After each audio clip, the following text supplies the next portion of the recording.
क्या आपने कभी सोचा है, यीशु का जन्म केवल एक घटना नहीं, बल्कि उसके पीछे एक छुपा गहरा रहस्य है।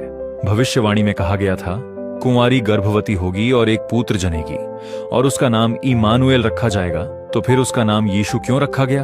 एक नन्हे शिशु के जन्म की खबर सुनकर राजा हेरोदेस इतना क्यों घबरा गया? और जिस मसीहा का इंतजार यहूदी सदियों से कर रहे थे, उसी यीशु को उन्होंने क्यों अस्वीकार कर दिया?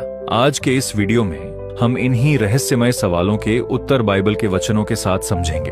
वीडियो को अंत तक जरूर देखें। पहला, यीशु का जन्म कैसे हुआ? स्वर्गदूतों ने मरियम को बताया कि वह पवित्र आत्मा द्वारा गर्भवती होंगी और वह एक पुत्र जन्म देगी और उस पुत्र का नाम यीशु रखा जाएगा, जो परमेश्वर का पुत्र होगा।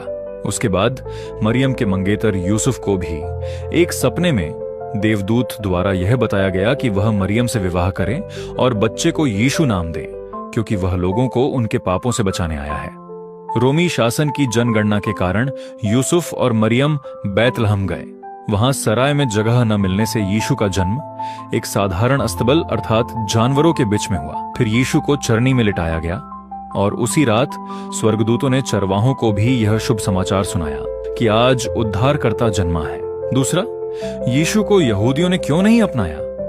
यहूदियों का मानना था कि मसीहा दाऊद के घराने से निकला हुआ एक शक्तिशाली राजा होगा, जो महल के राजगद्दी में बैठेगा और उसके हाथ में एक तलवार होगा और वो रोमन शासकों के विरोध में लड़ेगा और उन्हें उखाड़ के इजराइल से बाहर फेंक देगा।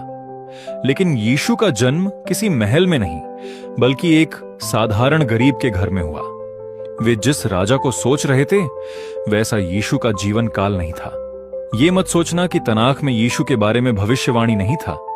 तनाख में यीशु के बारे में भविष्यवाणी थी, लेकिन यहूदियों ने राजा का अर्थ यही समझा कि वो महल में पैदा होगा और राज गद्दी में बैठेगा। लेकिन यीशु नम्र राजा के रूप में आया और अपने प्रजा के बीच में रहा। वे मसीहा को केवल शक्ति और वैभव से जोर कर देख रहे थे। वे इसलिए नहीं मान रहे थे क्योंकि यीशु नासरत में पैदा हुआ था और नासरत एक देहाती गांव था, जहां से कभी भी कोई अच्छी वस्तु नहीं निकल सकता था। लोग नासरत को छोटी नजरों से देखते थे।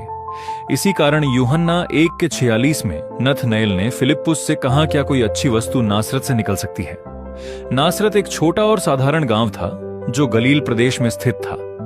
यह कोई बड़ा शहर नहीं था, न ही कोई धार्मिक या राजनीतिक रूप से प्रसिद्ध था। तीसरा, अगर भविष्यवाणी इम्मानुएल नाम के लिए हुआ था, तो जब मसीह का जन्म हुआ तब उस मसीह का नाम इम्मानुएल न रखकर यीशु क्यों रखा गया? यशायाह 7:14 में लिखा है, कुंवारी गर्भवती होगी और पुत्र जनेगी और उसका नाम इम्मानुएल